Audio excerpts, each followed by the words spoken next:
Hello, I'm Matt Galloway, and this is the Current Podcast. 1, 2. I'm at the Physical Activity Centre of Excellence at McMaster University in Hamilton, Ontario. And this is where a team of researchers study the mechanics of exercise and help people rehab after injury and disease. We have seniors, we have cardiac rehab patients, a small group of cancer patients, and groups of multiple sclerosis and spinal cord injury patients as well. Over here, it's sort of more like a regular gym, but everybody over there has some type of chronic disease or an issue. And I always say the difference between us and a big box gym, the big box gym's business model is in January, we get 100 people. By March, we know that 60 of them will be gone. In January, if we get 100 people, they're here forever. That's Stu Phillips. He runs the center, working closely with his colleague, Martin Galloway, at the Human Performance Lab. Both are kinesiology professors, but while Phillips researches the benefits of strength and resistance training, Galloway looks at aerobic exercise. I sat down with them to talk about what they call functional fitness, basically fitness for our everyday lives, and how everyone can build exercise into our daily routines. And they used me as a human exercise guinea pig. Let's talk about the benefits of exercise. From your perspective, as somebody who is studying that, what does that mean?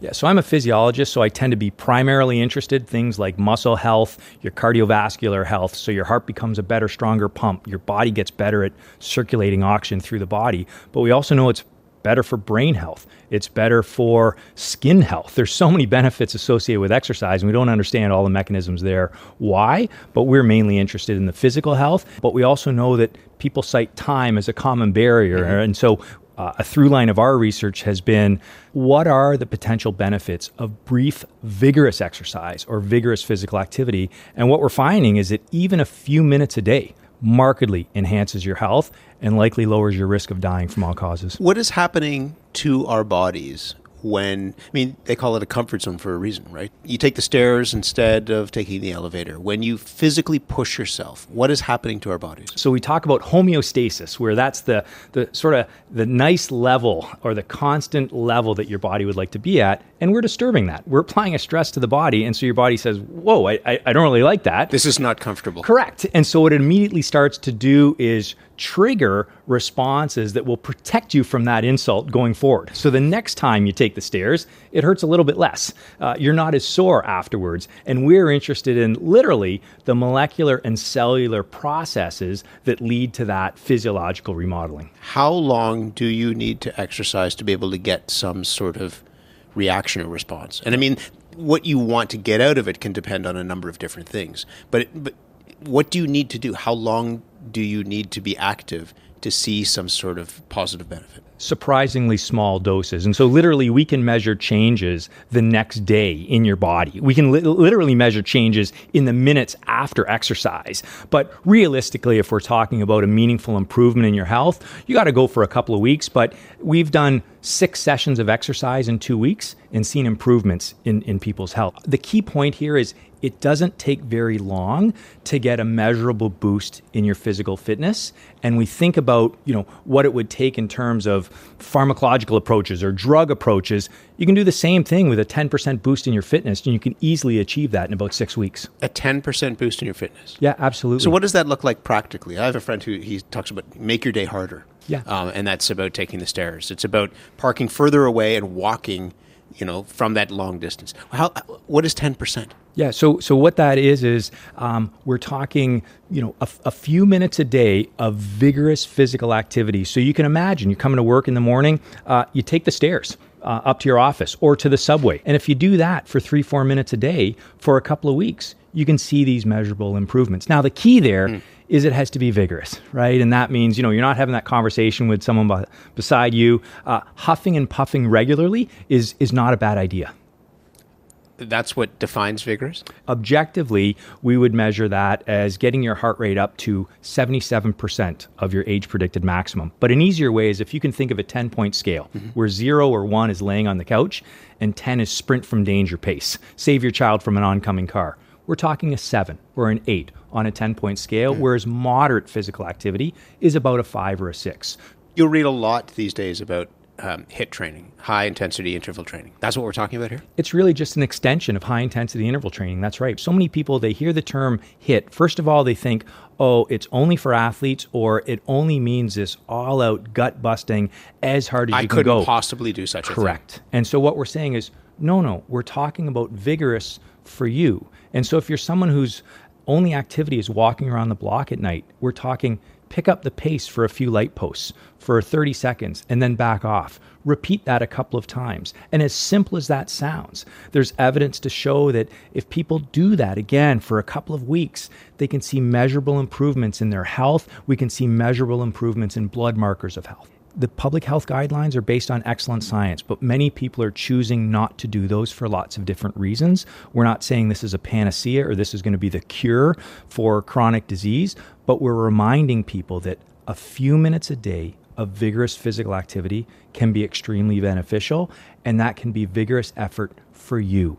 This is also beyond aerobic exercise. We're talking about strength training as well, Stu. Tell me a little bit about the importance of strength and resistance training. Yeah, I think it's fair to say that we know a lot less about the benefits of strength and resistance training, but it shares a lot in parallel with what Marty just told you about aerobic exercise. In other words, you don't need to have big heavy weights. You don't need special equipment. You can do pretty much everything that we're talking about giving you a health benefit, particularly as you get older. And I think that that's where most people begin to realize that being stronger is a benefit. And you can do it with as little as 5 to 10 minutes a day. The assumption is you need to go to a gym or you need to have a garage full of gym equipment to be able to do strength training. We've seen benefits with as little as probably about 15 to 30 minutes of doing resistive exercises. So something that places your body under load, could be with weights or even your own body weight, can achieve lots of different health benefits. What does that look like? It looks probably like a lot of the things that you didn't enjoy doing in phys ed class. Like everybody was punished with push-ups, right? But that's the fundamental pushing activity, a pulling activity, and then something to do with your legs. And so that's a squat. We don't need a heavy weight to do it. We can put you through 3 basic exercises and you get a lot of benefits coming back. Probably more in common with aerobic exercise in terms of disease reduction risk than we once thought. When you say disease reduction risk, I mean, specifically, what do you get out of something like that? Again, putting your body into an uncomfortable position. For the most part, all of the cardiovascular benefits, all of the reduction in disease risk from type 2 diabetes, all of the age-related diseases, and we talk about sarcopenia or the age-related loss of muscle mass being one of the big ones that you can push back against and then make yourself more mobile into your senior years, which is a huge goal for a number of people, obviously. How important is accessibility in this? I mean, we saw accessibility upstairs in that gym where there are a lot of people, as I said, who might not otherwise have access to, feel comfortable in traditional gyms who were there, and they were working hard. When you talk about being able to do strength work and strength training without having to invest in a gym membership, without having to load up, the spare room if you're lucky to have one with a bunch of weights. How important is that? Accessibility is huge. I mean, I think when we look at the barriers to people doing any of what we've talked about today, it has to be, the number one cited barrier is time. My translation of that is that people don't value it enough to make the time. But I do think that most people believe that a gym is necessary, and what I'm telling you is that it's not. So that, to me, then is reducing at least one barrier to doing what we're talking about today. Martin, when you hear the argument about time, people will say, I'm so busy, I couldn't possibly find the time in my hectic life to work out. Rightly or wrongly, time remains a cited barrier, which means people are unwilling to engage in that extent of time. And so we're just trying to say, okay, we'll meet you where you are, right? So how about a couple of minutes a day? The other thing is we talk about expanding the movement menu.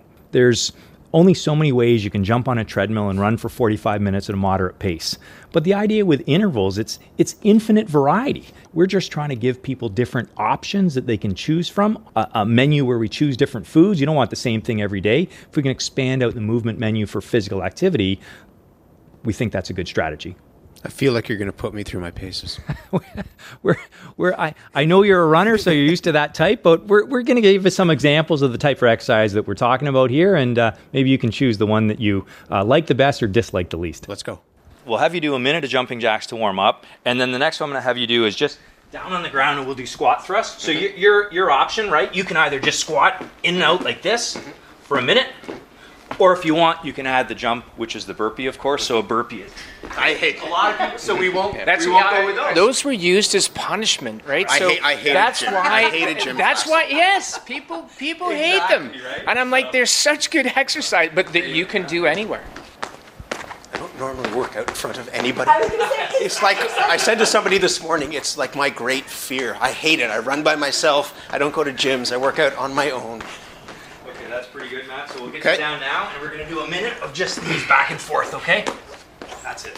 That's it, Matt. Good job. Keep it up. Okay, we'll have you stand up, please. If you want, now you can just march in place, right? So recovery, this is what we would typically do. How's your heart rate? Too high. Call the police. So next one, we'll just do air squats. So you just keep doing these as quickly as you want. If you want to add a jump at the end, you can. Okay. Okay, so just that for a minute. You seem like really nice people when we met. But the point is, again, like, this is not something, you don't need the equipment. You could do this in a hotel room. Absolutely. You could do it in a stairwell. You could even find a small broom closet, and you could do everything we're doing here. So. Okay, Matt, now we'll just have you walk in place again for a minute. Here's a little bit of strength work. It's everybody's sort of hated exercise. But I'm going to get you to come down, come up on your toes, spread your arms a little bit wider than shoulder width, and you're just going to come down slowly, touch your chest, come up, and give me as many push-ups as you can. Okay. Okay? That's it, Matt. Keep going. Keep it going. Okay, good. Yep. That's great. Now we'll have you stand up again, take that recovery period. So to Stu's point, right, your heart rate stays elevated, right? So you're getting that cardiovascular conditioning. So again, the point of it is you're using the weight of your body. Yes.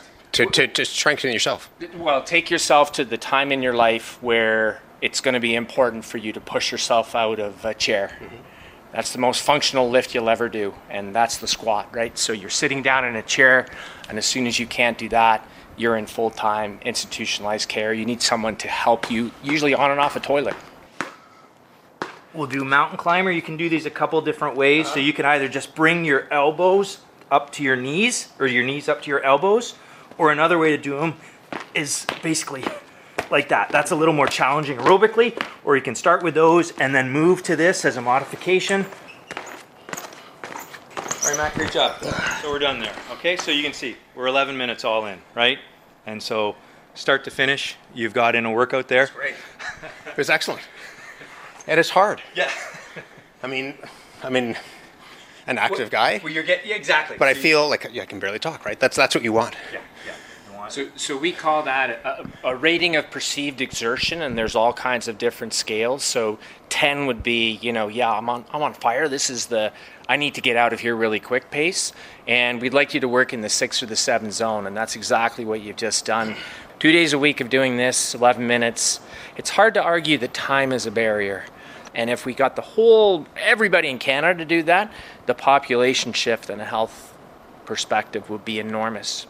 There's nothing earth-shattering about what we've just done today, and you'd probably be familiar with a program from the Canadian government in the late 1950s, 5BX, 5 basic exercises, 11 minutes, simple bodyweight style exercise, and was designed to keep service members fit in the far north where we didn't have access to specialized equipment. And so, how did we get away from that? Is that like the commodification of like I need to go and somebody said earlier, the gym wants me there in January. They don't care whether I'm there in March because I've paid for the year. I think so, right? And exercise fads, I don't think this is a fad at all. These are fundamental principles we're talking about here. Brief, vigorous physical activity doesn't have to be fancy, but it can be extremely effective. We hear a lot about lifespan versus age span these days. What does that mean to you? Everybody realizes that in the last century we've added about 30 years to our life expectancy. What we haven't added is the equivalent amount of health span, so the amount of time that we spend in good health. So we may not be able to squeeze too much more out of your life, maybe 1 or 2 years, but the proportion of your life you'll spend in good health or your health span, That's what physical activity and probably a lot of other lifestyle choices make. So we can talk about cardiovascular disease, we can talk about type 2 diabetes, but we can talk about anxiety, we can talk about depression, we could talk about the ability to maintain your mobility as you get older. Those are the types of things that I think people value. Can we talk just a bit more about the strength piece and the mobility? You talked about this earlier, but being able to get off a chair or the toilet. Yeah. There are other things that people will want to do later on in life. How do we and why do we lose the ability to do that as we get older? You lose muscle. It's probably beginning to start, Matt. I'm sorry. We're all going to lose muscle. Aging wins in the end. But it's about the rate at which you lose muscle that's really important, because as the lines diverge, and so if you're a fast loser versus a slower loser, you're going to be able to maintain your mobility. You're going to be able to go up and down stairs. You're going to be able to get in and out of a car. Pick up your grandkids. Exactly. And so it's a quality of life issue. But not only that, we're beginning to realize now that strength and the amount of muscle that you have are essentially a marker of resilience. In other words, the stronger and fitter you are, then your risk ratio for just about everything goes down. Where do people start in this, do you think? I think that the biggest thing for people, particularly taking up resistance exercise, is to find something they enjoy. So I like to say to people, if you enjoy being in groups and find a group exercise, do that. If you only want to do it by yourself, do it by yourself. But it doesn't have to be complicated. We all have activities of daily living, and so as you're going about your day, look for opportunities to build this in. You have to go and pick up the mail at night if you still have mail delivery. I'm going to for the next 3 houses, I'm going to pick up the pace, and then I'm going to slow it down. Then I'm going to pick up the pace again. Maybe it takes 2 minutes. You've built in that activity snack. You build in a couple of those through the day, and you're going to be fine. When we talk about functional fitness or functional capacity, that's just having the capacity to be able to do the things that you like and enjoy. And so if it is picking up your grandkids, you want to be able to have the sufficient physical fitness in order to achieve those goals that you like and enjoy doing. Apologies for the heavy breathing, but this was great. Thank you very much. Thank you. Our pleasure. Martin Galloway is a professor of kinesiology, and he runs the Human Performance Lab at McMaster University. Stu Phillips is a professor of kinesiology and a Canada Research Chair in Skeletal Muscle Health. As you just heard, staying active as you age is important. For Avtar Danota, it is a message that he takes very seriously. At the age of 65, he decided to start rowing. Growing up in India, he used to watch people row on a lake near his hometown. Now, at 78, he makes his way down to the shores of Lake Ontario to launch a scull at the Hanlon Boat Club. There it is, right there. I was a marathon runner, and my knees were practically begging me to give up that. I had arthroscopy done on both of them, and I found there's a kind of less impact on your knees and everything. Whenever I used to come here to the lake and see people, it just sounded kind of romantic to me, the way they were doing it. So that attracted me, in addition to the physical. You come in the morning here at 6 o'clock, you stand on the dock, there's a sun coming up, rising, red sky, you row to the Cherry Beach, and the sun is shining on the skyline, and then those little duckling going around you, and the swans. When you are doing that, you're only thinking of the next stroke. I almost equate it with mindfulness meditation, that you're just thinking of just the rhythm thing, nothing else. That's the next stroke.